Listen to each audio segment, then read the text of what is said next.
Welcome to Mrs Selvi Tamil kitchen. இப்போ நம்ம பார்க்க போகிற ரெசிபி சாஃப்டான சுவையான மெது போண்டா. இது செய்கிறதுக்கு 100 கிராம் உளுத்தம்பருப்பு எடுத்திருக்கேன். இது 1 மணி நேரம் ஊற வைக்கணும். 1 மணி நேரத்தில் அரை மணி நேரம் நீங்கள் வெளியில் வச்சு ஊற வச்சுக்கோங்க. அடுத்த அரை மணி நேரம் ஃப்ரிட்ஜில் வச்சு ஸ்டோர் பண்ணுங்கள்.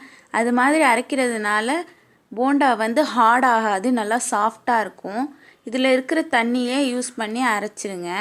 தேவைப்பட்டால் ஒரு ஐஸ் கட்டி போட்டுக்கோங்க. அப்போ மாவு சூடாகாது, போண்டாவும் சாஃப்டாக கிடைக்கும். மாவு பதம் பார்த்திங்கன்னா நல்லா வெண்ணெய் மாதிரி இருக்கணும். நம்ம தண்ணி தொட்டு கையில் எடுத்தால் அது அப்படியே பால் மாதிரி விழணும். இதுதான் இதுக்கு பக்குவம். இதை ஒரு பவுலுக்கு மாற்றிக்கலாம். இதில் 1 ஸ்பூன் ஜீரகம், 1 ஸ்பூன் மிளகு, அதை நல்லா நுணுக்கி அதை இப்போ சேர்த்துக்க போகிறோம்.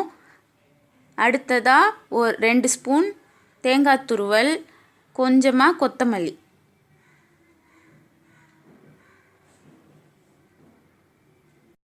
இந்த போண்டாவுக்கு தேவையான உப்பு. இதை ஒன்று சேர நல்லா மிக்ஸ் பண்ணிக்கலாம். தண்ணியாக மாவு இருந்ததுன்னா கொஞ்சமாக நீங்கள் 1 ஸ்பூன் ரவை சேர்த்துக்கோங்க. அரிசி மாவு சேர்க்காதீங்க. அரிசி மாவு சேர்த்திங்கன்னா ஹார்ட் ஆகிடும்.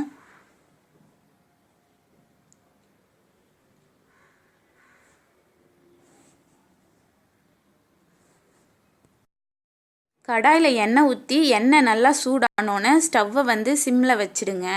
அதுக்கப்புறமா போண்டா போடுங்க. இந்த மாதிரி செஞ்சிங்கன்னா போண்டா நல்லா சாஃப்டாக கிடைக்கும்.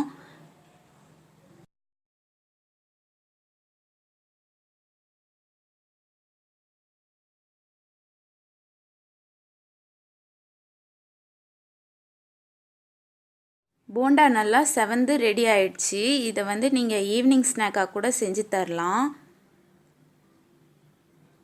இதுக்கு சைடிஷ்ஷாக தேங்காய் சட்னி, சாம்பார்லாம் நல்லா சூப்பராக இருக்கும்.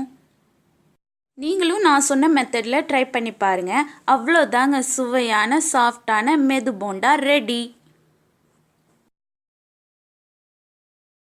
தேங்க்ஸ் ஃபார் வாட்சிங்.